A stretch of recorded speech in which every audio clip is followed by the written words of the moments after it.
such sights to show you.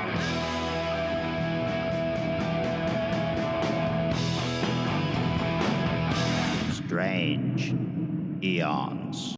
Welcome to Strange Eons Radio. That is Eric over there. Hello. That is Vanessa over there. Hello. And I am Kelly. Hey guys, great to see you. Yeah. Feels like it's been extra long, and that's because I think something happened to our regular date and we pushed it out. But you guys wouldn't know that because we are doing. Well, it's Crypticon Seattle time, so I had an all-day meeting. That's that we right. were supposed to record. Right, so. yeah. Well, it ended up being for the best because, as you guys might hear in the change of quality of my voice, I was dead sick on the day we were supposed to record. So it would have ended up being today regardless. Yeah. Cool. Well, you still sound a little croaky, but it's kind of sexy. Oh, thank you. I'll do my best to own that and not just sound like diseased. Wow. Okay, let's jump right into this because this is going to be a long episode, I think. I have seen some shit. Yeah. I saw Good Luck, Have Fun, Don't Get Killed. How is it?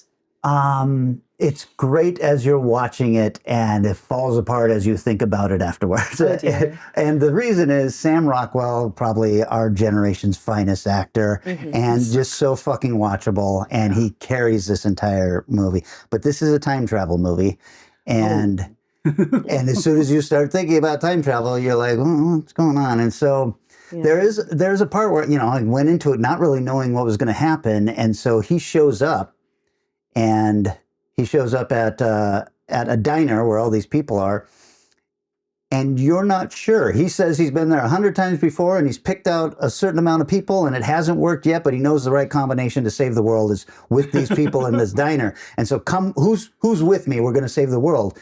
And you're like, I can't tell if he's lying and just completely insane, and they just immediately show you that this is not a lie because we start going into background of something that has happened with the other characters that is like kind of out of place and everything. And so what he's trying to stop, it's very timely, is AI taking over the world. Sure. And it's right on the brink. Also in this movie, it's right on the brink.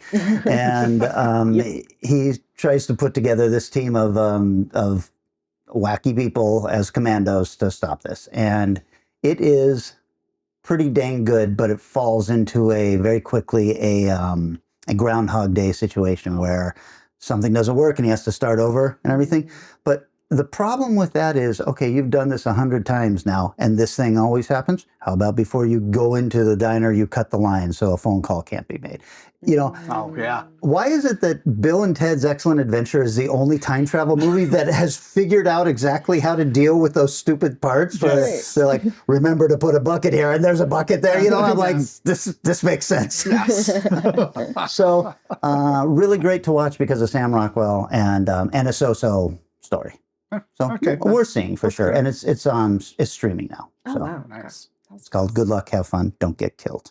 Well, I'm not sure if either of you guys have checked out yet The Bride. Nope. Mm-hmm. Maggie Gyllenhaal's new joint. I had to, yeah. Yeah, Kelly had sent out this article that had the longest title of all time, and it sounded pretty rough. And I was like, I don't know if this movie is going to be as bad as that.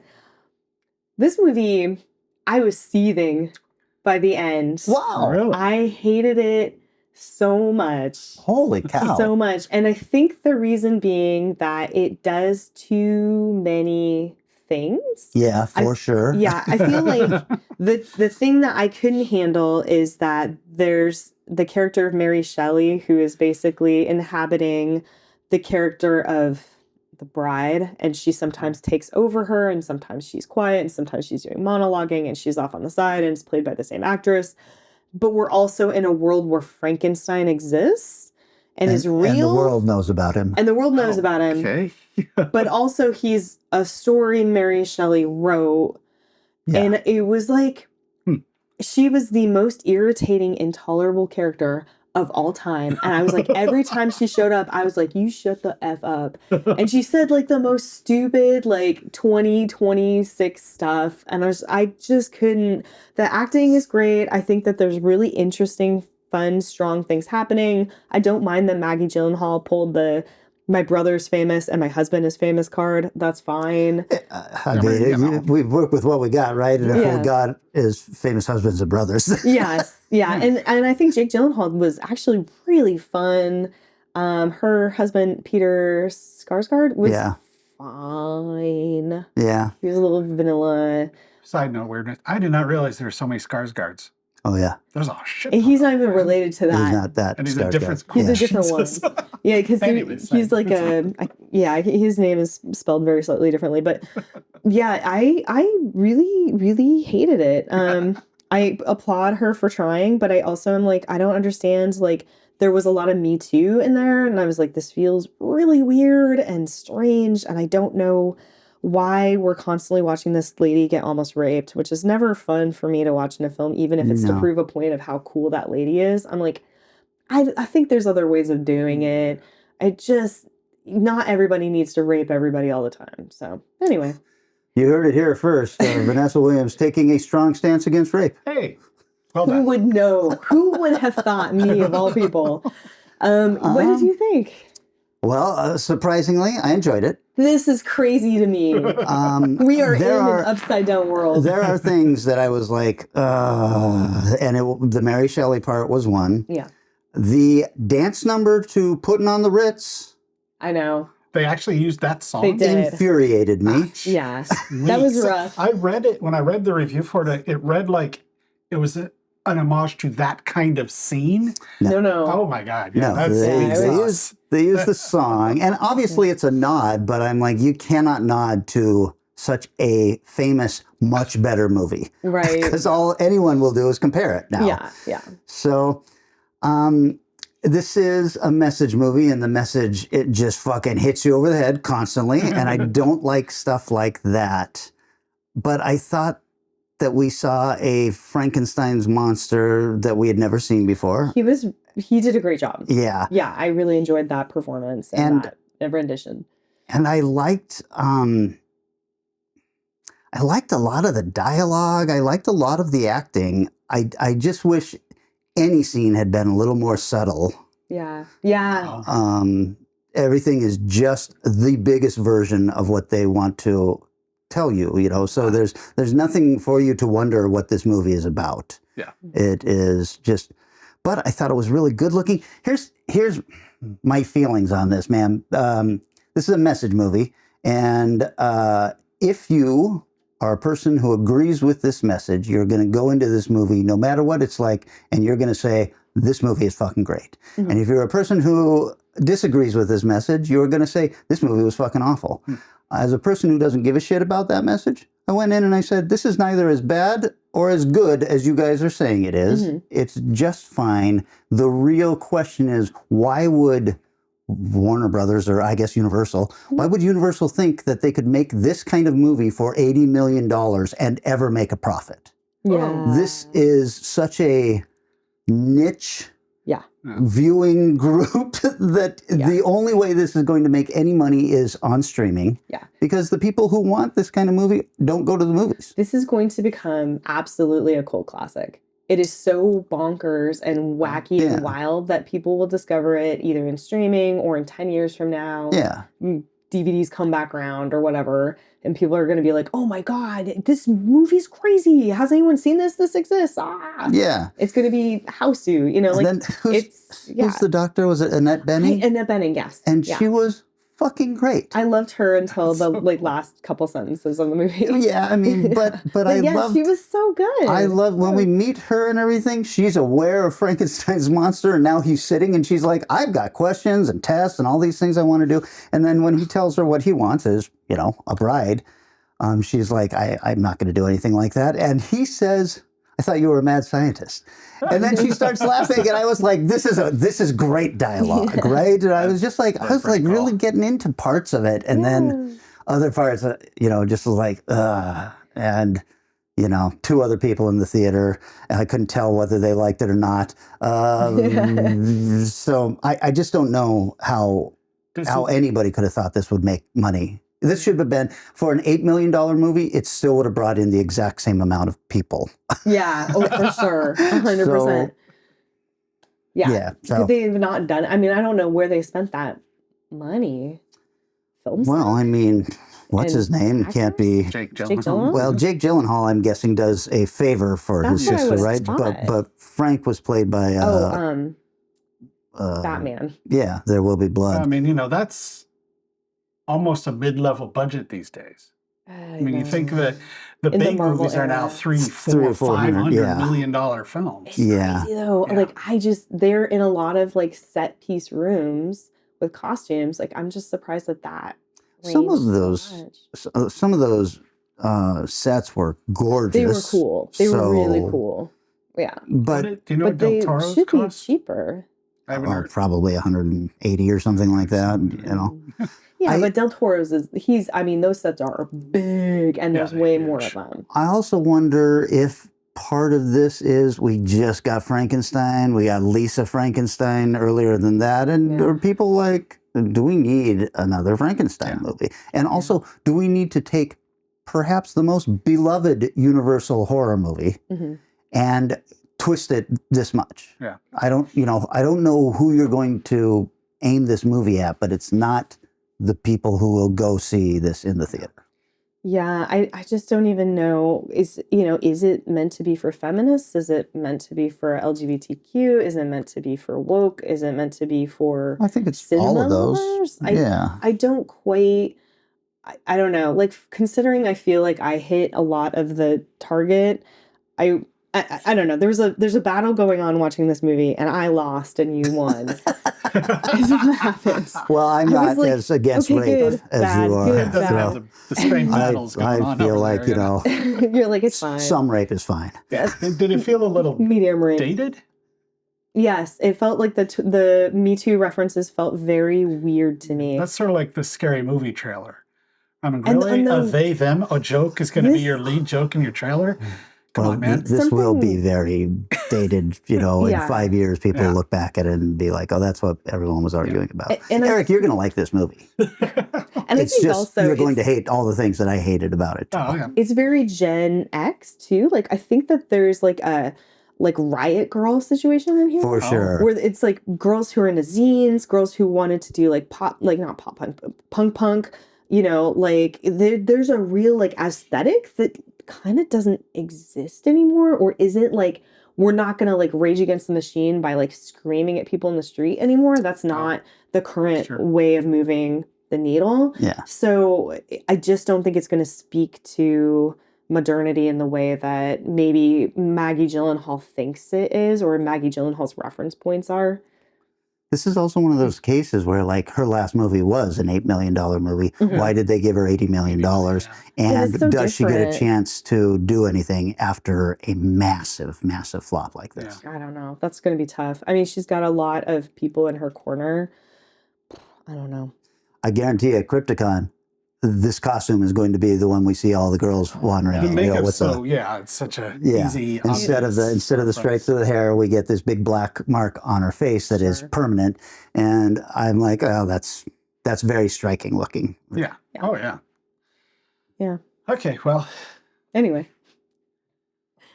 twisting things like I usually do. Severin's new box set of Andy Milligan came out Thursday, Oh my so God. Friday I watched Only you, the Eric. documentary on there of the Degenerate, the life and films of Andy Milligan. Mhm. Fascinating. Yeah, He's such a fucked up weirdo. Mhm. And he's like, if you think of the mad artist, this is him. is he still alive? No, he Oh, died so- of AIDS or complication of AIDS in like I think the late 80s, early 90s. Is there Wow. is there enough interview stuff with him in it, or is it just people They- talking about him? They found a audio interview with him. Oh, So cool. you actually did get to hear a fair amount from him. There's the guy who wrote the incredible biography, whose name I'm blanking on, is in it a lot because it's one of the best bios I've read ever. Yeah, It's just fascinating, incredibly well written. Stephen Thrower, the author of Nightmare USA, which is this massive book about low budget films. Freak was heavily, of course, he's also in a lot of Severin stuff because his knowledge is frightening. I loved his concept. Stephen Thrower's quote was something to the words of, I don't agree with the concept of these being bad. I like The only problems movies I have with are mediocre movies. Mm. These are so staggeringly weird and unusual and strange and just crazy. Mm. Hard to call them bad. They're awful, but they're not boring in any way. Sure. As a fan, Yes. what movie would you suggest to someone like me who has not seen any of these movies on purpose? What one do you think that I would at least get a little bit of enjoyment out of?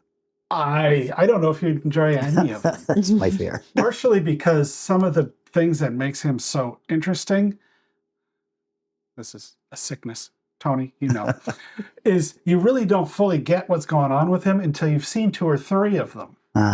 So if you're just to watch like the ghastly ones is his most famous. Stephen King famously said like whoever made this movie had no talent whatsoever and no ability to run a camera, no ability to do sound, no ability to act. Like, he's not wrong. He was like, hold my beer, I'm going to make maximum overdrive and show you. This is bad movie making. I mean, he was involved in a very famous Greenwich Village theater place called Cafe Sino, which is credited as being the starting place for off Broadway as a concept. Okay. And he was one of their main directors. He was involved in that. Sam Shepard worked there. And so it was interesting. He had demons. And he's got weird blank places in his life. Like, really, nobody knows about his childhood. Knows very little, other than he had real mommy issues. And that's because he watches movies. And the moms are always awful. Okay. Villains, horrible, scary people. And he was in the Navy, got Sectioned 8. The rumor is possibly because he's gay or because he was getting in fights with people. But they don't know. There's no people have been able to find the records of why he was Sectioned 8. And so he's got weird blanks, but his he wouldn't survive in modern filmmaking style because he was psychotic. Yeah. Almost. I mean, he wasn't actually, I don't think he was insane, but he was angry. And they had a bunch of his actors that were interviewed and really interesting people. And some of them really loved him. You know, there's one woman, Hope something, who was in a bunch of his films. It's like most everybody said, yeah, that's the only woman he ever seemed to like. And he worshipped her. He would do anything for her. She could do no wrong. But most women could do no right. At one point, he bought a theater in New York, and he like had to fight people to get out of just hanging around the place so he could open it up to show a theater. Wow. And he was shooting guns out of the window at people. Oh my God. One of the guys like, okay, here's the problem you're doing. You're shooting this rifle out the window, but you're sticking the barrel out the window so people see where it comes. Just step back a little bit. You probably get away. It's like, wow, that's an interesting friend you have there. Oh my God. But I don't know. He's just an interesting, fascinating human being. So look forward to watching his the newfound films they have in there some were thought lost. It's like the one lady, Hope, had like this notebook, 3-ring binder full of photos from everything they did. And she had all the posters she'd kept over the years. It's like, and like he got screwed over by the 42nd people like everybody did. And when he finally got like the 8,000 or whatever they owed him out of the movies that made a lot of money for them, he'd just make another movie. Of course. So he's a fascinating character, and this did not dissuade that thinking at all.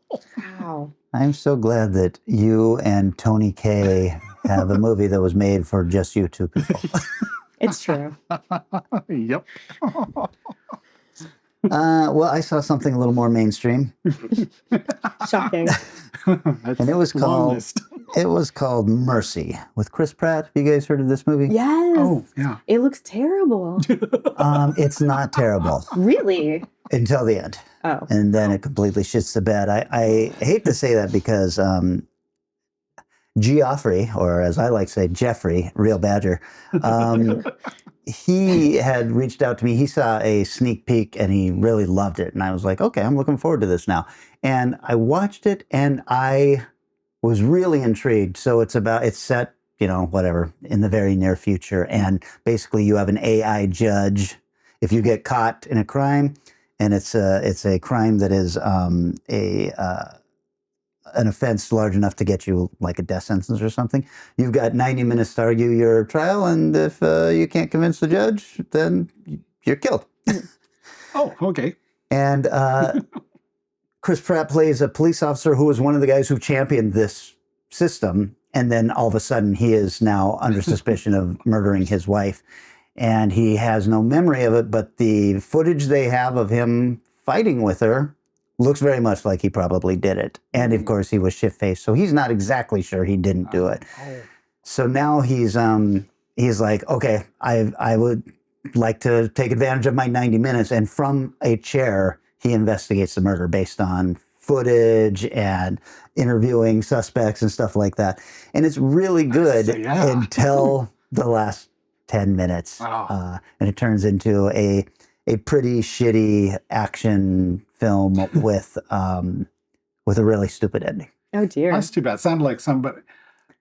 My first thought is the original writer probably didn't have an ending like that. I felt very much like the studio was like, hey, we need something to happen in here. This whole movie can't just be him sitting in the chair. And I was like, it can be if it's this interesting back and forth between him and the AI, because the AI is literal artificial intelligence. So you can tell that she is starting to be convinced, but the evidence he has, he's got to get beneath like a 85% guilt level.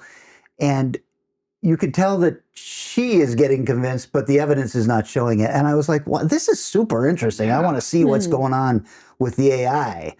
And then it doesn't go there. And it makes me wonder if it did go there in the first draft and it was way too cerebral or something.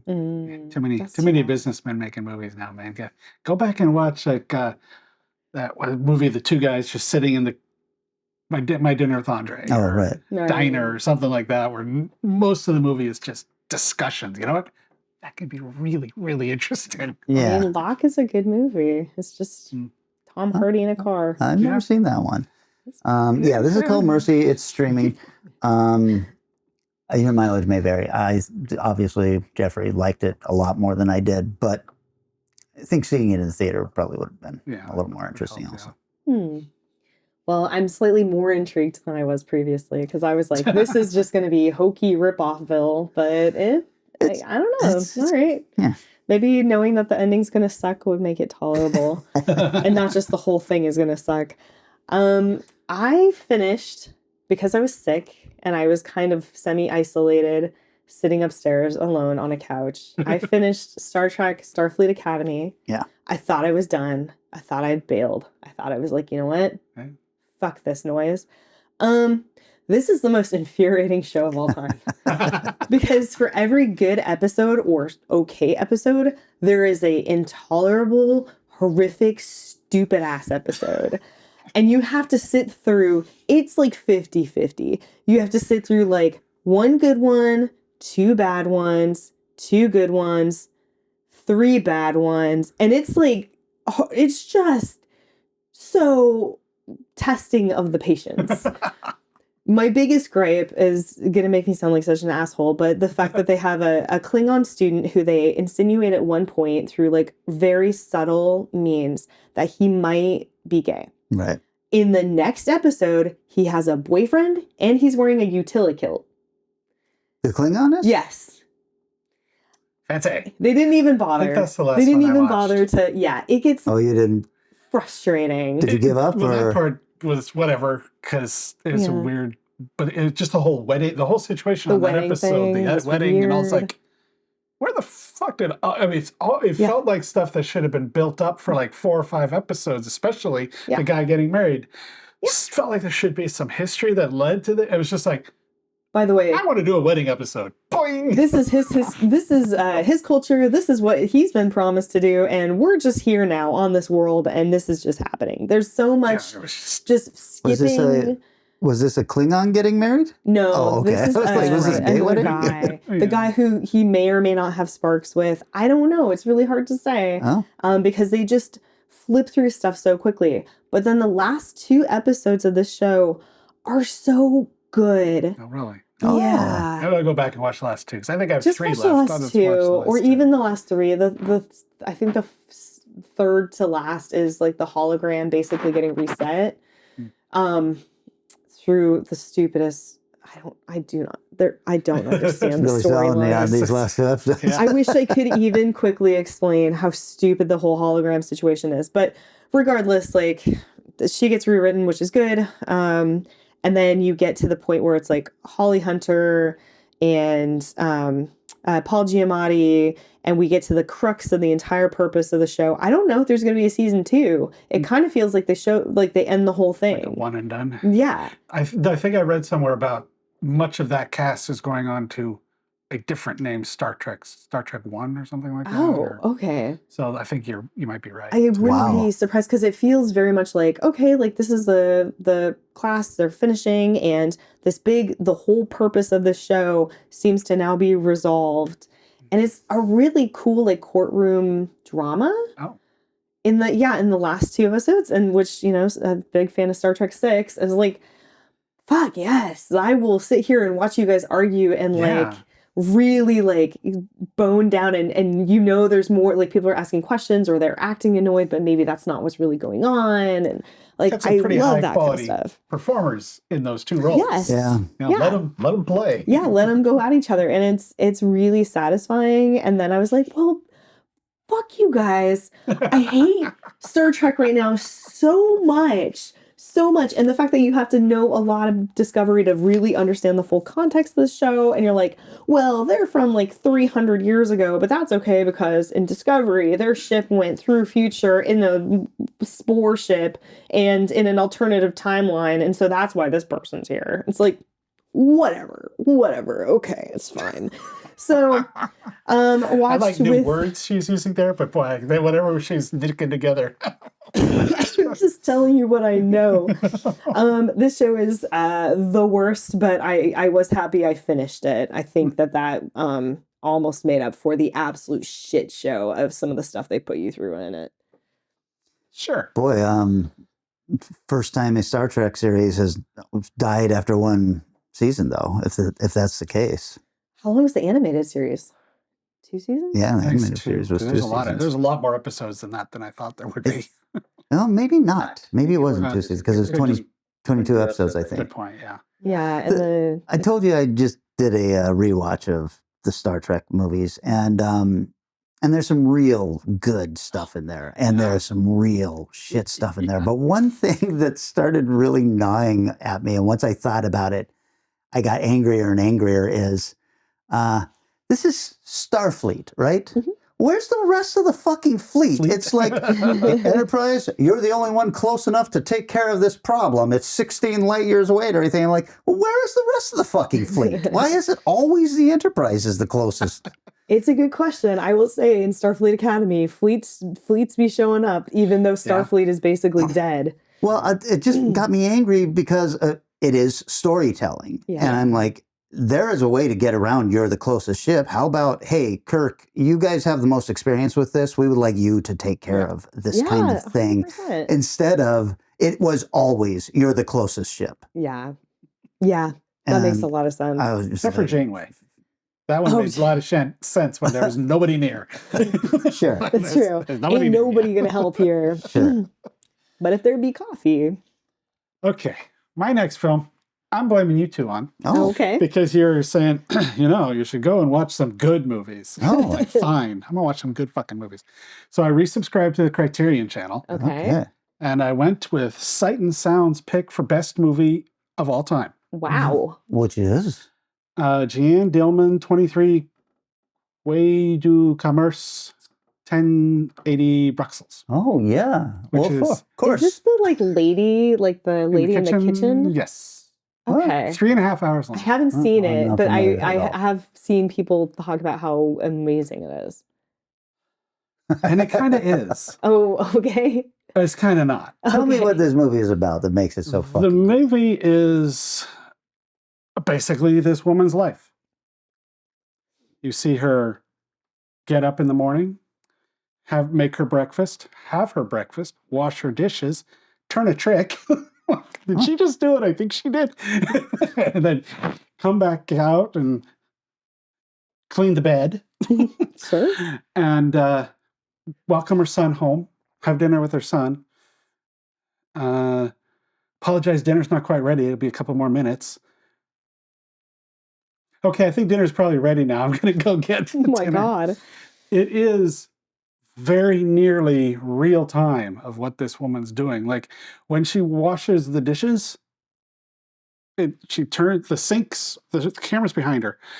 And the sink, you see her dish, wash, dish, wash, dish. It's like, and the idea, the end is like, holy shit. So like, okay. But I watched it probably the way you're not supposed to watch a movie like this. I watched a good 90 minutes of it, of this. And then and there's very little dialogue. Her and her son talk a little bit, but it's almost her alone the whole time. And then so like I wonder, this Criterion have this option? Oh, good. Let's play this at 1.5 speed. Oh no! I was going to say, did you play it at 1.5? I did. Wow. And it was odd how most of the time visually made very little difference. Because her actions were so long. Yeah. Although it's kind of funny, like when she went outside to go to the store, walking through the park, you see all the people go. This is a foreign film, I'm guessing. Yeah. And when was it made? 1975. And it's the best movie of all time. According to Sight and Sound. I went up and looked up, going, how did this work? And it sounds like it's kind of an aggregated list. So it appeared on the most voting. Oh, interesting. Volumes. But probably not number one. And just kind of, it was like maybe 2 or 3 on a lot of them, but on almost all the lists, so it kind of moves up to the top. The problem for me is, and also probably the bonus for a lot of people, because there are so many people that love movies need to be real. I'm like, bullshit. Movies don't need to be real. This movie's real. Yeah, I was going to say, this feels like realism to the max. Real time. The camera's like, our setup here. She does all this stuff. Camera does all this stuff. I mean, it's the camera. I don't think the camera ever moves. There's, although I found a very odd thing fascinating. Her son sleeps on a fold-out couch bed. It was the coolest couch bed. It's like the couch part stayed in one piece, and you pulled it out, and the bed like accordion down from inside. And when you put it back, it's like you're not folding it and rebuilding the bed. You just push it in, and the bed's goes like that. That was cool. And her performance is insane. I don't know how you get in the mindset to do what she did as a performer, other than I'm just living my life. And a lot of people look at it as a very strong statement on the boredom and repetition of modern life. And yes, like a lot of reviewers, like, yes, this movie's boring, but that's kind of the point.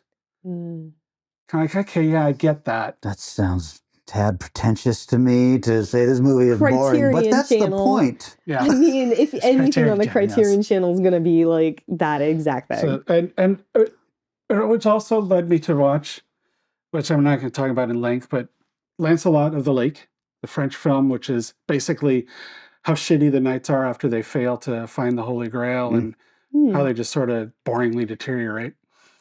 It's like, wow. This is weird. And I don't think I have this one to talk about, but and soul-crushing depression of watching Othello. Oh, I did not see with the most recent one. No, with Orson Welles. Oh, which it's got its problems because Orson Welles is playing Othello. Sure, Othello's a Moor. Yeah, but that's issue number one. Once you adjust to that, his performance is staggering, and it's just like. I'm even more sad. Oh no. It's just like, so, Like I watched thanks, a guys. kitchen sink realist drama from the 70s. I watched whatever the other one was, and then Othello, a tragedy. Mhm. Oh, With the one I'm actually talking about, if I just stopped watching it, I probably would have vilified it quite a bit. But then you hit the end, you go, "Oh, Jesus Christ!" And it becomes, okay, I will never watch this movie again. I will never recommend anybody watch it unless you're film school, want to impress your teacher or something. I don't know. But I can't fault people for saying it's a good movie. It's not the best movie, but it's for what it is. It does what it wants to do insanely well. Wow. I just don't care about what it wants. Well, sure. I don't know. It's a very weird viewing experience. It's really tough sometimes to watch those movies in the 70s, which are considered to be revolutionary and like just groundbreaking, because we have had so much cinema since then. I mean, we've had 50 years of cinema since then. Yeah. So what felt like so raw and strange, like Godard's Weekend, and like you're just like, okay, I'm just watching a really long traffic jam, and then they slaughter a pig. I'm very confused as to like what is happening here. But they're like, we've changed how we're shooting things. We're changing how we're like perceiving people. We're changing how we're doing sound design. And it's really tough to watch these movies and go like, delete everything you know about movies and go, what is it that's unique about this, and how can I appreciate it? What's I mean, you just have to be like such an asshole. I'm not an asshole. You have to be like a smart, filmic, appreciative librarian of cinema. I think we knew what you meant. Yeah. I say this as somebody who was that person for so long. Yes. You should have watched it at that point. You probably would have loved it. I probably would have. I probably would have raved about it. If I'd stopped watching it, I would have hated it with a passion. But Yeah. the end is like so sudden and so jarring that it makes the whole movie kind of work. But yeah, you talk about homework movie. This is the most homework movie I have ever watched. As somebody who watches so much trash, Eric, it's amazing. It's But amazing where also, your patience You is. forget that I really love like Right. Solaris, the movies that guy does, and so But also, this isn't what we meant when we said you should watch a good movie. No, it's true. I did not expect you to go and get a subscription to Criterion. That was not really where my head was at. But, I'm also proud. There's some neat stuff on there, though. I was going, yourself. okay, all right. There's a lot of we'll stuff on see. Criterion that's not even part of the Criterion collection, too, Yeah. which is wild. So, yeah, it's an interesting thing. Wow. There you go. Why don't we take a little break, guys? And then when we come back, we're going to be talking about real art as we That's right. revisit the Amityville Horror Picture Show.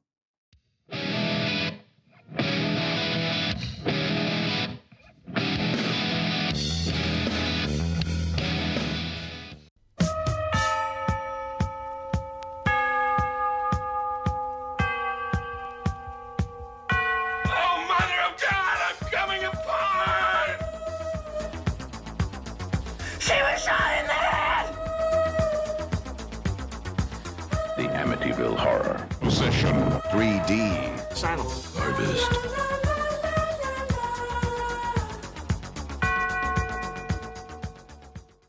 Strange Eons Radio presents the Amityville Horror Picture Show. That is Eric.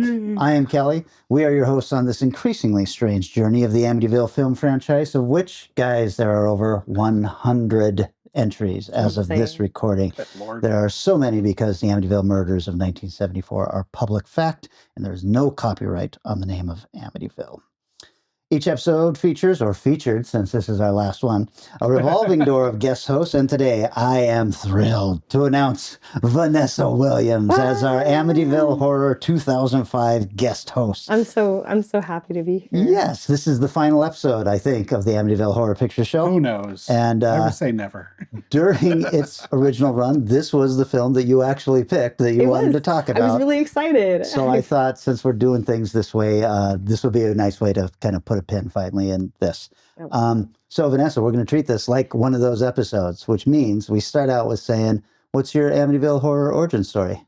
How did you find out about it? Did you believe it when you heard it? I am too young to have really had it be in my life in that way. Like there was no like whispered and hushes. It was just a film series that existed, But based on a I true know you story. grew up Catholic. I did. Did you feel like this might have been real at all at any point? When I saw the first movie, it did really get to me. The like floating thing out the window. Am I correct? And that's the first one. Yeah. It Christmas really lights. wigged me out. Yeah, it was scary. Yeah. The demon stuff was. Hey. How old were you when you first saw it? It was like 5 years ago. Oh my gosh! I know. Jesus. I thought you were going to say you were 5. I did too. I was like, that's a little young. No. I really came to Amityville extremely late. It was really when I was re-exploring horror, and I was like, oh, I got to get around to this freaking series. And then finally, watched some of them, and I was like, oh, okay, this is really fascinating. Was this a first time watch for you, or had you seen this one? I had not seen this one before. Okay. I was waiting. I was holding out because I knew I didn't want to. It's got Ryan Reynolds. Come on. All right. Well, let's get into this a little bit. Houses here are way out of our price range. When the business is good, we're gonna have the greatest house. It's beautiful. This is an amazing house. You are going to love it. Holy, this is the deal of a lifetime. So, what's the catch? There was a crime, a murder. In the house? Several people, a family. Accused claims he heard voices coming from within the house.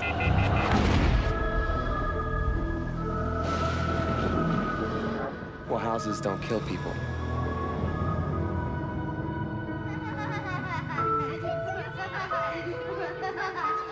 To a perfect house, and to a perfect family.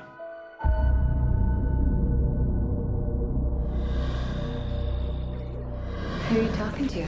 The girl who lives in my closet. And what's her name? Jody.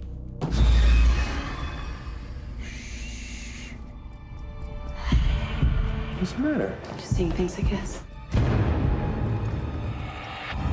don't you come back to bed? I can't sleep.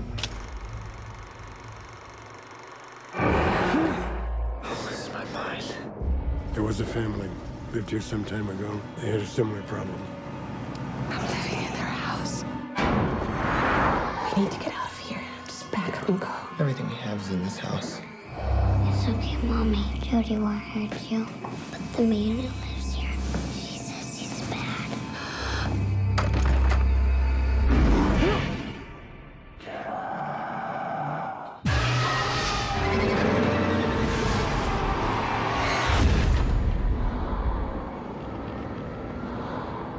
Almighty God, bless and sanctify this house.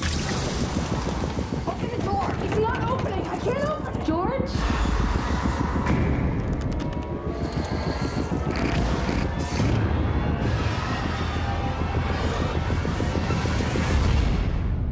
There's something evil in my house.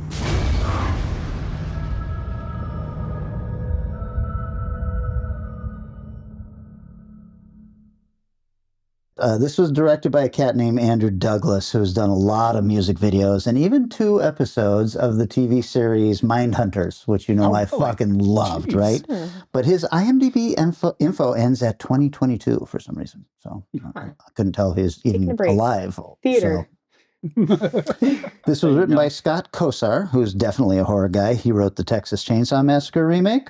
He wrote The Machinist, The Crazies, 3 episodes of Bates Motel, and episodes of The Haunting of Hill House, Chapelwaite, and Them.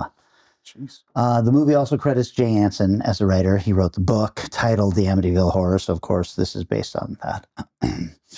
And Sandor Stern is listed as a writer. He wrote the original screenplay. That was a weird one for me because I'm a little surprised he gets a credit. The movie takes none of his dialogue, and none of the stuff that didn't originally come from the book was in this. So I'm like, why would they credit him? It literally says in the opening credits, based on a screenplay by. They must have, and there must have been some deal or something. That's Sandor Stern guy, yeah. The stars Ryan Reynolds. Now, I know he has played every single role as Deadpool since Deadpool, whether he was Deadpool or not, but this is well before Deadpool, so he's fine in this. Melissa George is in this, probably most well known to our audience from 30 Days of Night. She was also in Triangle. Do you guys remember I didn't her see in that? Triangle, Oh. but 30 Days of Night, yeah. And The Slap. Oh, really? Yeah. The TV show one or whatever. Yeah. And then Jimmy Bennett, Jesse James, Philip Baker Hall, Isabel Connor, and a very, very young Chloe Grace Moretz in her first theatrical role. I thought she was pretty solid She in was this. great. Yeah. I immediately recognized her. I was like, it's Chloe! She looks just like she looks like a child version of the adult she is. It's 100%. Yeah. No, she was really good. Okay, this fucking movie. I can't believe this movie. First of all, this needs to open with the. If they're going to steal everything, this needs to open with the original music with la la. It doesn't. It just goes right into this horrible, shitty new music. Reenactments. Yeah. Oh, God, yeah, that was dumb. So we get the rundown on the DeFeo murders, except this time Jody is one of the kids, and she is killed in the closet when her brother goes on his murderous rampage. How did you get through this? Because I thought I was going to have a seizure. I literally thought I was going to have a seizure. Yes, it is. Yes, it's really bad. Black, orange, black, orange, black. Oh, I was like, there needs to be a warning. Like, it's minutes and minutes long. It's that Marvel warning at the beginning. Oh my God, it was so rough to watch. No wonder, yeah, now that you say as a music video director, I'm like, that rings so true. Yeah, for sure. So we get that, and it's so I guess Jody is the name that Jay Anson gave the youngest daughter in the book. Oh. Now, in the original movie, they make Jody the creature, the pig creature. Yeah, that's right. Yeah, but jeez. Anyway, so then we jump forward and we meet our protagonists, George and Kathy Lutz and their kids. One of which, Billy, is 12 and already a real fucking asshole. Yeah, shit. Jesus. He's just like a caricature of like the shitty bully kid. Well, he's also, they're trying to say that, their dad just died and he's having a hard time. Listen, my dad came into a pre-made family, but I was really the only one he had to deal with, and I was terrified of him. So I wasn't going to be an asshole. And Ryan Reynolds would see him come in there, he takes off that shirt and starts chopping wood. I'm not going to fuck with this guy. Right? If somebody has like a 12 pack or whatever, I didn't want to count, but I was like, this is a lot of muscles. Except the first thing we get of him is him inviting the kid into the bed and having a good time. And I'm like, he's trying so hard. So it really turns the Billy kid into the asshole. Yeah. Also, let's normalize calling 12-year-olds assholes. I'm totally fine with it. He made some pretty bad eggs, though, so I get the complaint there. Those were fully runny. Awful. They were completely runny, and then he dumped them, and they were scrambled. And I was like, all right. I mean, yeah. But you shouldn't feed your children raw eggs, even in the freaking 60s. So typical stuff. The kids are at school, and George and Kathy go to look at the house. I noticed that they have changed the address of the house from 112 Ocean Avenue to 412 Ocean Avenue, which I'm guessing is to give the new owners a fucking break. Yeah, there you go. Yeah, gotta be. The High Hope sign was nice too. Yeah, because that was really there. I love that they did that. I'm glad it was really. Because I thought I'm going. That's got to be real because that's really cheesy if it's not. Nope, it was real. Oh, I forgot that. I was gonna make the whole thing like we used to do the episode with the books. The original book that's written about the trial is called High Hopes, and it's because of the sign that the house was called High Hopes. They upgraded the shit out of this house, though, man. Lovely house, huh? I mean, you walk into the original Amityville, of course, it's also a 70s version of a house, so everything's a lot smaller. Yeah. But it's a lot smaller. And this one's like, this is Jesus a big Christ. house. This place is huge. Dark wood everywhere. That big fucking stairwell and everything. I love that they do the tour of the house, and this time the realtor actually sees a shadow and says nothing. Yeah, it's like, wow, that real bitch. She's a fucking asshole. She's got to make a sale, man. I really was hoping. I was like, I bet you she dies in this, right? Because she's got to take a little bit of accountability. Nope. Absolutely not. Totally disappears after the sale. Exactly. Yeah. She's moved on. She's got other stuff to do. Yeah. Anyhow, they can't believe the deal they're getting on this amazing movie, or on this amazing house.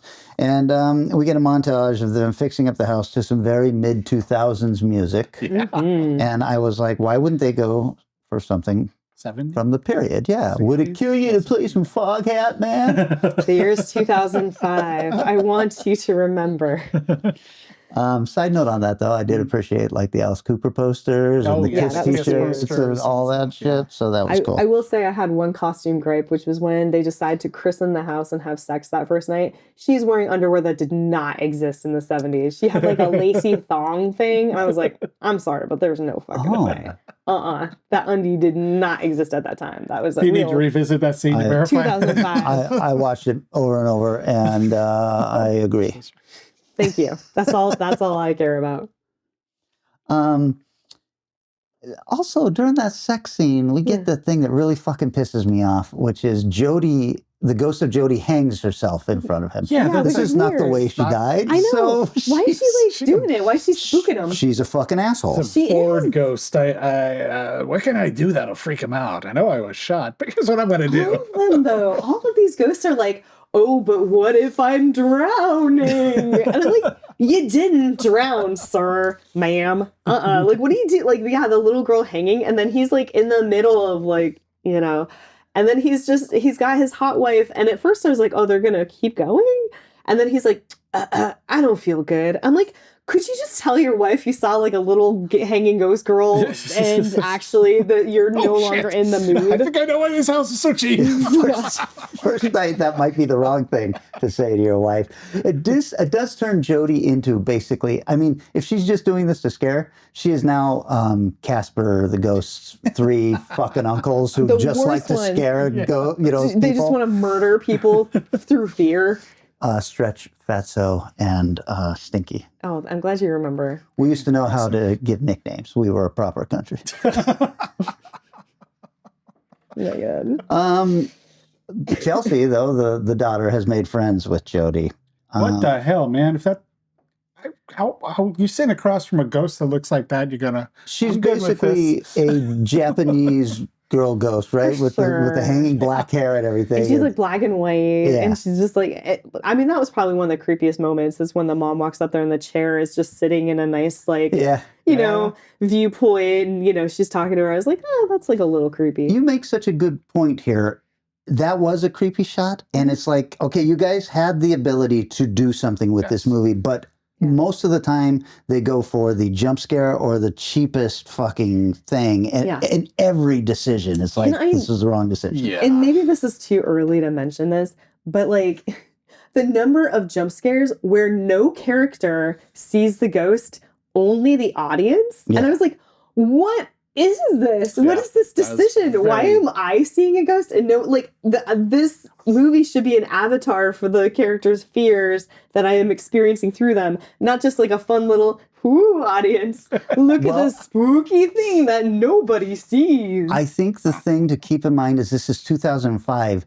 Ring was 2000. This is only a couple of years after the Japanese craze has hit us, and I think that, you know, these guys are like, we're not sure how to make a scary movie anymore. Yeah, I think you're right. The timing, I remember first time we watched, I think we talked about this way early on, and the beats are just, all the beats are off. Way off. Yes. It doesn't feel intentional. A lot of that can be done to great effect to mess with your expected beats, but it feels like I'm going to mess with the beats, but I don't know how I'm messing with it. I just feel like I need to mess with it. Near the end, I was like, bored by the jump scares. I was like, there were so many happening so rapidly. I was just like completely not at all shocked. I was like, all right.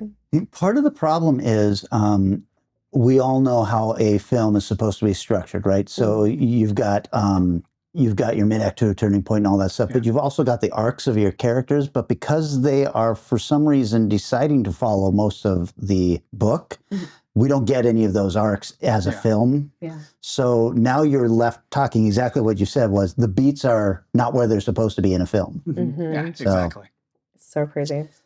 Let's see. Right off the bat, Jodie has Chelsea doing weird stuff, like standing on the edge of a boat, standing on the edge of the roof. That's a pretty impressive. I thought it was going to be an illusion, and I was like, "Oh shit, they're climbing up there! Like the girl is on the roof." That's fucking ridiculous because all of a sudden that roof is taller than all of the trees that surround it. It's I mean, so high. it would be a 30-foot roof in real life, which is a fall that will kill you. But it was like 80 feet for this scene. It was a skyscraper. Yeah, it was like a mansion. It was ridiculous. But what I love about this, I really wish they had just said, look, nobody cares what this is anymore. Let's just make a movie that has some cool stuff in it. Yeah. And the idea that Jodie wants her dead so she can have a playmate is a good idea. That's a great idea. It does, again, make Jodie the worst ghost in the house, though. Oh, yeah. Like, it's crazy. I mean, it's crazy because they want to be like, well, there's the guy who murdered everybody and there's other things, but no, Jodie, the little shitty girl who actually seemed really sweet in the opening when she got murdered, is going to murder the kid because she's lonely and wants a playmate. We don't know she was sweet. All we get to see is her cowering. She doesn't want to die. That doesn't make somebody sweet. Well, she says something that's not terrible. I think she said something like, "What's going on?" or "What's wrong, Uncle blah blah blah." Or which then you could have taken her and made her the sympathetic ghost, which would have been a good friend for the kid. I don't think they know what they're doing. And then you've got the guy who did all the killings. Yeah. Because they put that in the dialogue. In there. They write her saying, "He makes me do things," and there's one really bad ghost here. I don't think that ghost hardly ever. That is not the instrument of most of this movie. Like, it's very, very weird to try to make her sympathetic, but then have her be the most dangerous ghost in this home. Also, you bring up what would have been a more interesting storyline again, is this idea that there's a bunch of ghosts in this house and they don't like each other. Sure. And I'm like, that's totally a cool idea. We haven't seen that yet. So a family that lives together as ghosts, you gotta have some issues. Yeah, no kidding. Especially when one of them offed all the rest. The amount of silent treatment that ghost would have gotten. For sure. Except that he dies in prison just a couple years ago. Yeah. You're so right. Anyway, George is starting to have his dreams. He's dreaming of the DeFeo murders and walking around without his shirt on. And I remember this was the first time we see, because before this, Ryan Reynolds was, a romantic comedy guy. And now... Have you done Blade 2 yet? Or Blade 3, where he's kind of just the goofy, jokey guy? I don't... Oh, you know what? I don't know where that lands on this. But I do remember seeing this the first time going, Jesus Christ, this guy's fucking ripped. Considering he's like a especially for 1975. I know. Yeah, no shit. I don't see him work out that much in this. I mean, his arms should be buff, but he chops a lot of wood. He chops a lot of wood. There's that other thing where George goes into the closet that Jodie was murdered in, and we see Jodie being held up against the ceiling. He doesn't see it. He doesn't see it. We see it, and we're like, okay, who's doing all this? Now, it does finally get explained, because you're like, well, who are the other ghosts in this house? It would just be her family, right? Right. But no, it's not. Let's see. Here, my note here says, there is so much wrong with this movie. As they try to update it to present day haunted house movie, it's filled with jump scares and moments made to creep you out, but no confidence in its scares. It won't linger on a shot without having something actually happen in it. That was part of the stuff in the original movie that made it creepy. Is you just get a shot down the hallway and nothing was happening, but the music was like, and you're like, what is this? And there was nothing. It just go on to whatever. But you were left going, this house is fucking creeping me out. You need your imagination to do some of the work. Yeah. That is the best kind of creeps. Like, that's why that chair thing works, is because you don't see what's in it. Yeah. Yes. Yeah. Blade Trinity was the year before this. Okay, so I don't remember if he goes shirtless in that one, but he's probably, he's already, going, I want to be in movies like this. Yeah. Mm-hmm. So. Strike two of Blade 3 and then this. Way to go, Ryan. All right, my favorite part of the movie, Lisa, the babysitter, shows up. Oh my God. Insane. Absolutely insane. Her showing up with taking off her coat and having essentially a bra shirt, and then no one mentions anything. It's the kid notices. The kid notices. And George notices. George is like, still want us to send her home? But it's funny because they're like, this will be fine. It was a different time, Vanessa. Fair. She's my favorite character. It's not because she's smoking hot and very slutty. It's not because she asks the 12-year-old boy if he Frenches. I was like, does she actually want the answer to that? Because The answer is yes, kid. I appreciate how much she likes popcorn. Yes, I don't know what that is, but I'm willing to learn. No, she is my favorite character because she knows the history of the house and she isn't afraid to use it to scare the kids that she is babysitting. Oh, she is like, pretty wow. She is pretty rough to those kids. My kind of girl. While she's doing that, George and Kathy are having a date and everything. And so we are establishing that as long as you get George out of the house, the taint of the evil is goes away. Right. You have which your is own important for this really stupid ending. Yeah. But I'm like, okay. It's, the thing that bugged me about this is it is the most mediocre Italian restaurant of all time for their big date night. I was like, you guys cannot be having a good time here. First of all, they're in Amityville. So, you know, it's a tiny I'm sure town. they got a good burger joint or It's maybe a fish shack. 1974, you know. See, you grew up in a too small of a town, which didn't even have like. It didn't have anything. Twin There Falls was no big enough to restaurant. have those kind of restaurants. Yeah. And that was very similar to the Sandpiper, which was the fancy restaurant at that time. Oh, I see. So it fits the small town. That's fine. I was just really sad for them when I watched them get away from their kids for a night, and I was like, oof. Well, we had guys. you know, an Italian restaurant in Bellingham. It was called Cascade Pizza, and you know, it also had spaghetti. There you go. Yes. So it didn't. That one didn't rub me. So the babysitter, she tells the kids that DeVeo killed his brothers in their room, but then she says in these very beds. And I'm like, are we to believe that the Lutzes then find out that people were murdered in the house and they keep the beds? Very weird. I don't know if that's I guess just they're her really broke. saying that to scare them or if that was true. I look, I don't know what you did for real estate in the 70s. If you were just like, hey, this house is furnished, I guess I'm just going to live in these old people's previous owners. Well, I mean, that was a thing, Yeah, but I don't know that if you found out somebody was murdered, you'd be like... You think that'd be like a stained bed as well? There might be. You take the sheets off to change and go, well, they should have had an opening scene of them like pulling the like fitted sheet over to hide the blood stains.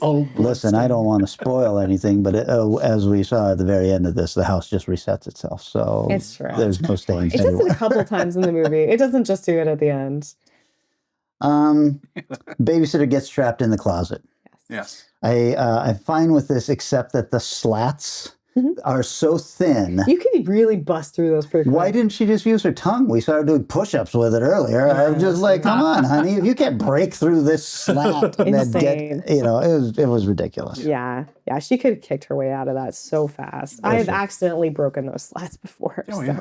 There's not a lot of little things holding on the side. Of You're absolutely right. You can accidentally You break can just that. fall over and be like, whoops, I leaned on it, and now 4 of them fell out. Yep. Okay, so this is where we start getting a little bit different from the original movie, but believe it or not, this kind of bullshit is in the book. Yeah.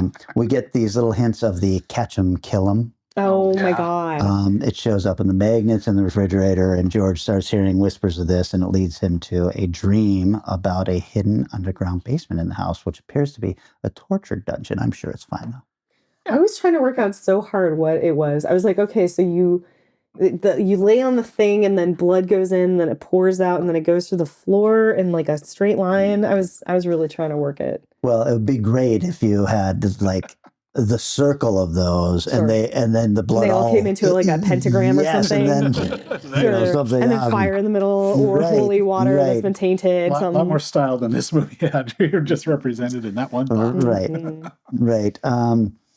He finally goes to get himself checked out at the doctor's. This actually happens in the book, but not in the original movie. And I was like, this is a good scene for George because it shows that he's still got a little bit of himself in there. And then never again. Now, also remember, this all takes place in 28 days.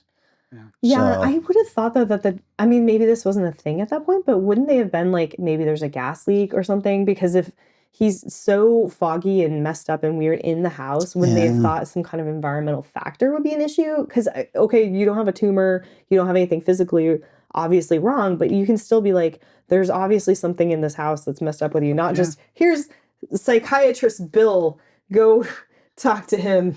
Well, that's a great point. But no, I don't think there was anything like that, because you can watch ghost hunter shows all day, even now. Very few people know what the side effects of carbon monoxide poisoning is, which is anxiety and paranoia and the fear of, something is watching you and all of this stuff. Every fucking haunted house is probably carbon monoxide poisoning. But no, they did not know that back then. So another weird thing that happens as he develops, as he goes darker, he quips.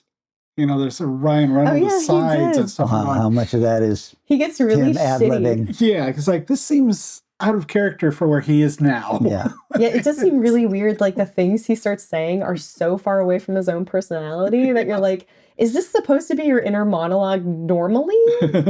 Because if so, you're not so nice a guy. It just becomes like a different, maybe that's meant to be a different person, but. Well, in the original, we're meant to think that Ronnie is somehow. But Ronnie is still alive, so it's not that. It's whatever possessed Ronnie to do this is possessing George to also do this eventually. And we'll find out what that is. So this is that stuff you're talking about where where the beats are all wrong. This works a lot better in the original movie, I think. She goes to talk to the priest now at this point in the movie. We're about halfway through the film.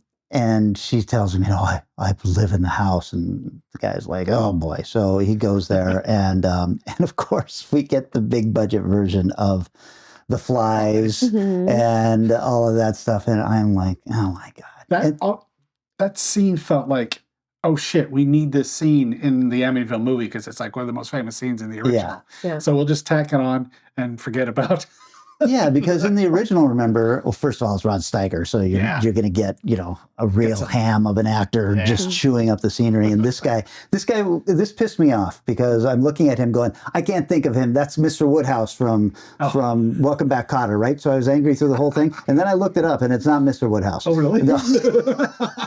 He's just been in so many other TV shows that I recognized him, and I thought he was Mr. Woodhouse. So that one's I did think he was a little flaky because it was they weren't even horse flies, so it's not like they're biting him. They're just normal flies, and it's a lot. But couldn't you have continued the exorcism from outside? A tidal wave of flies. You wouldn't be like, ugh. I'd be grossed out, but I wouldn't be like, I can't step foot in this location. I think that would be the thing, especially if I'm a priest who has any kind of belief that something might be wrong in this house, and that happens. That would be the thing that I would then say, you guys, you've got a real problem here. I know. I think everybody out. Yeah, he should be calling the freaking. He should be calling the Vatican at that point. If he's doing his job appropriately, he should be getting the proper exorcist calling going. Yeah. I'm sorry. As a good Catholic, you wouldn't just be like, I'm getting in my car, bye, never again. You'd pull it up the chain, or you continue the exorcism. Finally get to battle Satan. Yeah, that's your dream. I kick ass for the Lord. You should be like, yes, I'm here for it. No, and then and then we are also robbed of the amazing scene from the original, which has Rod Steiger looking up at the Virgin Mary statue as it crumbles and he goes blind. And, that I would get. You're blind and that when you're incapacitated on some level. Yeah, yeah. There is some pretty creepy stuff now with George cutting firewood and making the kids hold it for him. I have so much to talk about. Let's hear with the firewood. Okay, I'm sorry. As somebody who is very intimate with firewood because we used to do cords of wood at our place too. So yes, I'm curious what you're going to say. 100%. Whose log cabin as a child was only heated by firewood.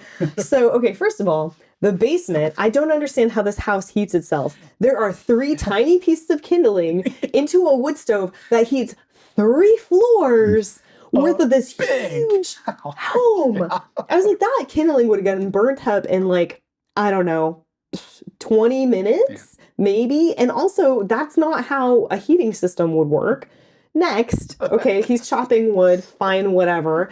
But when he like makes the kid build the cord of wood and then all of a sudden it's dark out, I was like, first of all, that's like a quarter of a cord. That's not even a full cord. That would have taken you an hour or two, unless it kept falling over and over again and you kept like messing up and having to redo it. The worst part about the scene is the fact he's not wearing gloves. And that kid has got to have like hands filled with splinters. And that should have been in the movie. That would have been what Daddy did to me. Good call. Yeah.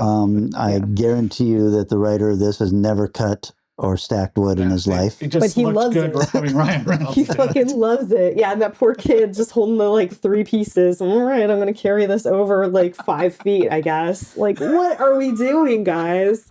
Come on. Him holding the wood though, and then Ryan Reynolds being like, "Hold it still while I chop." That was pretty freaky. That was a good stressed me creepy out. Yes. Plus, he's starting to see like the demon faces and stuff like that. Yeah. So, and I was like, oh, we're gonna just turn him into an axe wielder in this movie, which I'm fine with. I think that's a lot scarier than that a would have gun. been really cool. That would have made the ending of this film so much more interesting rather than him getting a ghost gun. I don't understand where the gun came from. Yeah. Some ghost made a gun for him and he was like, now I'm gonna shoot people. Now we get to a supremely unforgivable act on the part of the filmmakers, which is they have him kill the dog.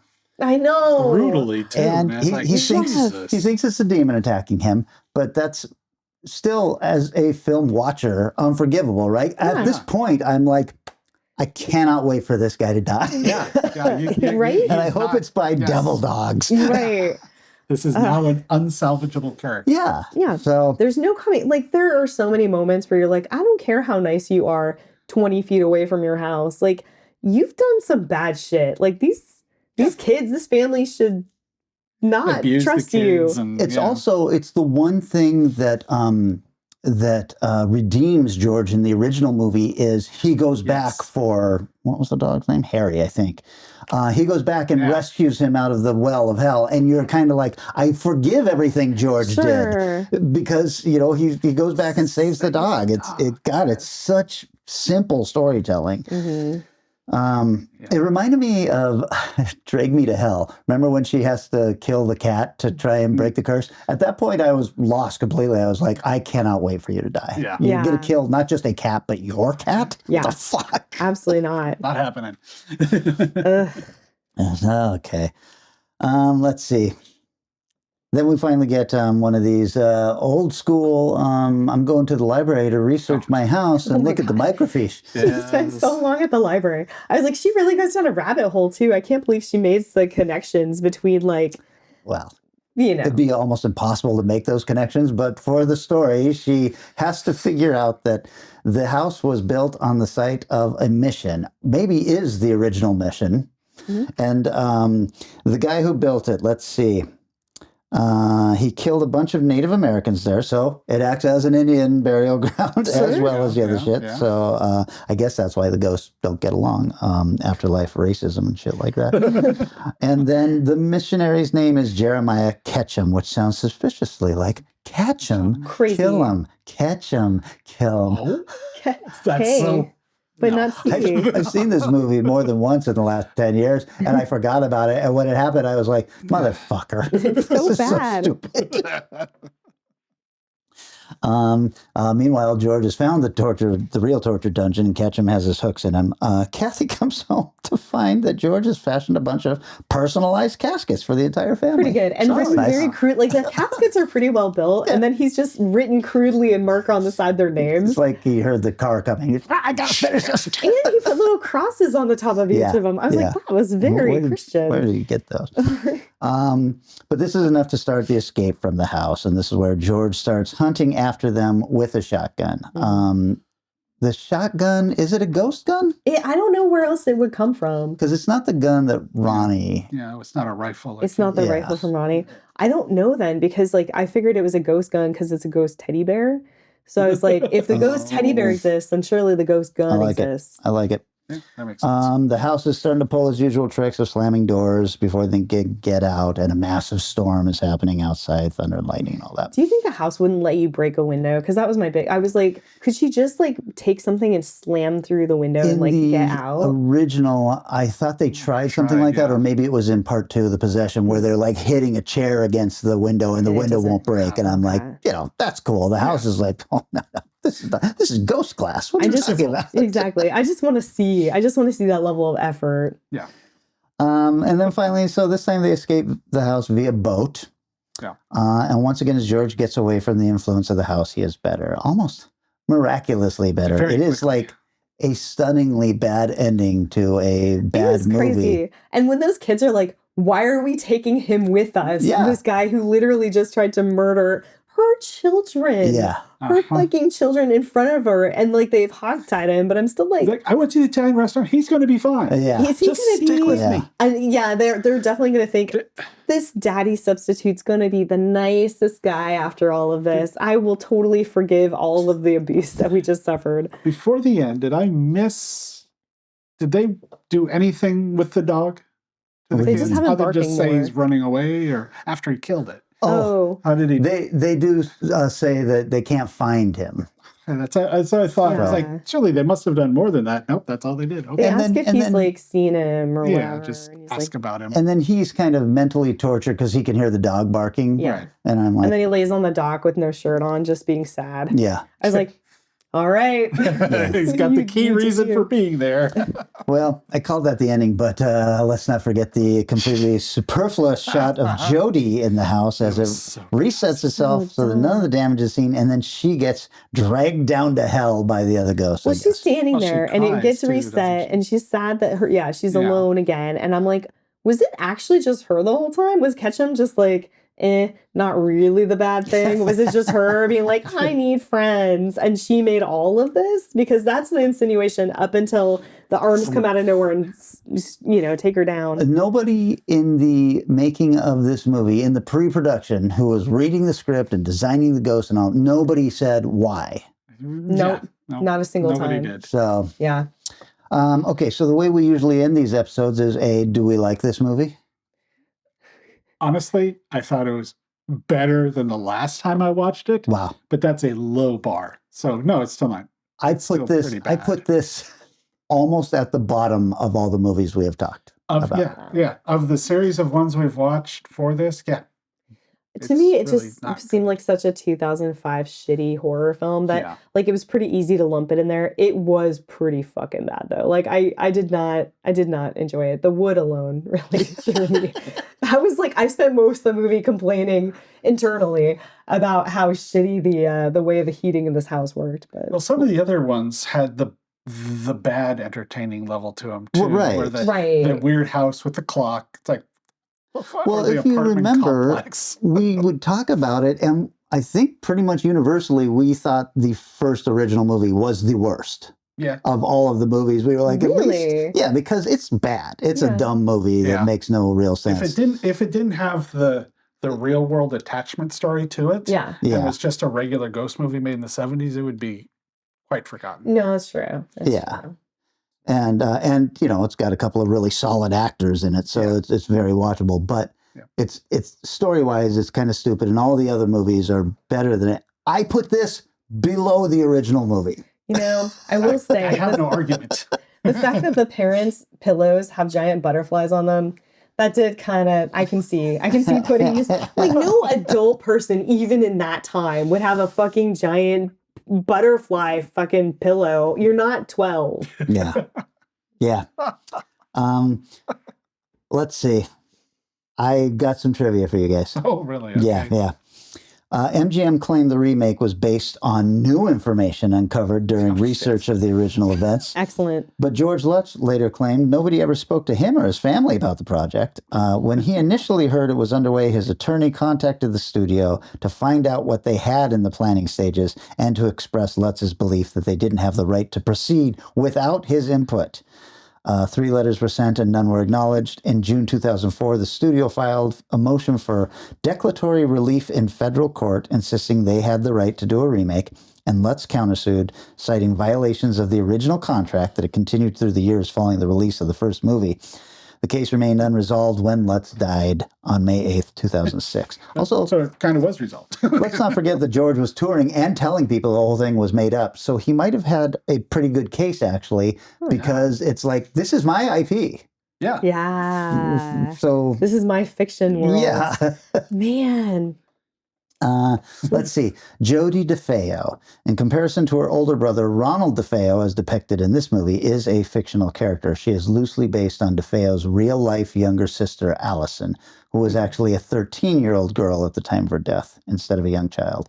The character is taken from Jay Anson's novel, The Amityville Horror, which had to change the names of the real children for legal reasons. Well, there you go. Yeah. On the bio program Celebrity Ghost Stories, Melissa George confirmed the supernatural feelings she had on the set when the cameras were not rolling. Also during production, she, along with the rest of the cast and crew, learned that the real Kathy Lutz, whose story inspired the movie, had sadly passed away before shooting was finished. Also, what the fuck? This wasn't shot at the house. That's what I was going to say. It was shot on a set. Shot on a fucking set. So fuck you with your nonsense of ghostly feelings. I mean, I feel like anytime you open a door towards talking about demons, yeah, I think that there's stuff out there. How many times have we done that just here at my place? Well, it's different when you're like not trying to communicate with the other side. Yeah, let's do a trick-or-treat ritual. Yeah, if we start like trying to make a major motion picture where we're like showing off like demons making their way into, or other beings making their way into our plane of existence into the television stuff. and then trying to make money. I mean, like I'm sure with the Omen and stuff, where all that stuff was happening, it's not like all the sites they were filming at were haunted. No, but none of this is real. I've got one actress who... You know what? You have a good point, and I really have no argument against it. Well, there's that actress who supports you. Like, she won't allow horror films to be shown into her house because that opens a portal to demons coming in. I think, that's incredible. Or maybe it's one of those housewives of some damn show, but yeah, she made a short, brief tour of talk show Facebook things and stuff when she said that. It's like, wow. Aces. Interesting. This is interesting. So this was the last picture MGM released as an independent company. Didn't realize they would have been considered an independent company. Really? But on April 8th, 2005, the studio was acquired by several companies, including Sony for a brief period, in the middle of promotion for this movie. James Van Der Beek, rest in peace, turned down the role of George Lutz for this film. I think he would have been an interesting choice. I think so too, and that might have given him, a new life as a adult serious actor. Yeah, yeah. And finally, in real life, the Lutz's family dog Harry did survive. Well, that's good. So I also like to finish with a review from my favorite reviewer. Okay. John Jacob Taylor. Oh, Joy! Before you start that, yeah, it was the Full House star Candace Cameron Brew or something. Oh, okay. So somebody from Full House. Oh. Yeah, she's because that's far more entertaining. I wanted to get this mundane shit out of the way first. So please proceed. John Jacob Taylor has reviewed all of the Amityville movies so far, and he has, let's say, a style. First of all, he gives it 10 out of 10 and titles his review, "Do Not Watch This Movie Alone." Oh. All right. I'm going to read this as it is written. Good. This is scarier than the original The Amityville Horror from 1979. This is scarier than Amityville 2, The Possession. It is scarier than Amityville 3, The Demon. It is scarier Amityville 4, Evil Escapes. It is scarier than Amityville, It About Time. It is scarier than Amityville, A Generation. The Amityville Cure is better. The Amityville Dollhouse is also scarier. Still, this is a great movie. It has a great storyline. It also has great acting. It also has great special effects. 6 is underrating this movie. I give it 10 out of 10 because it is a great film. If this film does not scare you, then no movie will. I need more line and I am running out of things to say. Incredible. If by some miracle you ever watch or listen to our podcast, please call us. Yeah, we are not making fun of you. We love what you're doing here. This is awesome stuff. Wowzer. Please leave a review of our podcast. Yes, that would be great. This podcast is scarier than. Yeah. That's it, you guys. Wow. This was probably the final episode of the Amityville Horror Picture Show. And this show was so good that I am going to make a tape of it and take it to the Museum of Broadcasting after you guys leave. Excellent. I love it. So excellent. I'm in it to win it for all of time in a building somewhere. Yeah, well, I'm just happy that we were able to finally attack this film. Yeah, me too. I've been wanting. I mean, I've held off for a long time. Yeah. You know, I'm not gonna watch. No. I actually went through a Ryan Reynolds moment where I was trying to watch as much of his movies as I could, and I put this one off just for you. Yeah, well, so going back to our regular Strange Eons radio show, that means, Eric, that you have the topic for the next. I do, and our new format seems to be catching on with some people, and it's also fun for us, I think. So let's keep doing the one movie. Okay. thing. This time I'm going to somehow keep with period pieces. I'm not sure why. Not like I'm a heavy period piece watcher, but Rosencrantz and Guildenstern are dead. Oh, all right. Wow. That's what we were watching. Long time. Yeah. Okay. Yeah, me too. I'm going to have to dust off my Shakespeare No House. This is one of those movies, kind of like, I think The Fisher King is another one for me, where it's like, I don't know if I want to rewatch this because I enjoyed it so much that because I think I've only seen it once. Will it fall off how much I enjoyed it? It's not going to, I'm sure it won't be Greatest American Hero level or anything like that, but. This will be a first time watch for me. Oh, cool. This is what I would consider a homework movie. So. Wow. How times have changed. Well, I mean, I felt the same way about Amadeus, and I loved it. So, but there's also movies out there that I just have not watched. I've never seen Gandhi. I've never seen Empire of the Sun. I'm aware that these are great movies, but they feel like homework. Yeah, I'm right there with you. You'll never see Gene Dillman, 23. Summer's 1080. I will. I can guarantee you I will never see that. This is the part of the show where we say thanks to everybody who's out there supporting us in whatever way you can. Sometimes that's liking and sharing the posts. Sometimes that's just commenting under the YouTube video.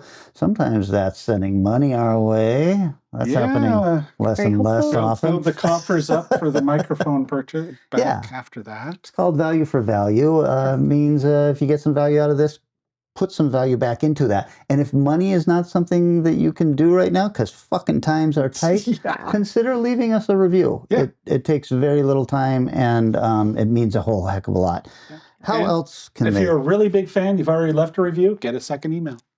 That you know you have one already. Yeah, work emails, more than we'll one accept email. them. Seems like a bridge too far to ask people to do just to leave a review, but sure, if you have a second email, go ahead and do that. And you can also do things like call us on the Strange Eons radio hotline. Yes. That phone number is 253-237-4266. You can leave us a voicemail, you can leave us a text message, say hey, say what you think of the show, give some suggestions, some feedbacks. We'd love to hear from you. Yeah, somebody give DeBronzo a welfare check. We haven't heard from him in a long time. Yeah. Well, his Instagram works.